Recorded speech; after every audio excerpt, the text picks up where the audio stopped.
శివ అనే మాట లేని చదువు కాదు. అందుకే పూర్వం అక్షరాభ్యాసం చేసినప్పుడు ఏం చేసేవారు? ఓం నమ శివాయ సిద్ధం నమ అని రాయించేవారు.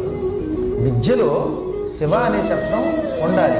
విద్యాభ్యాసానికి ప్రారంభ సమయంలో శివనామస్మరణం చేయించాలి. శివనామస్మరణము లేని శివ అనే అక్షరములు దిద్దించని చదువు కాదు. సమస్త లోకాల్లోనూ మహేశ్వరుడి వంటి కరుణాస్వరూపుడు లేడు.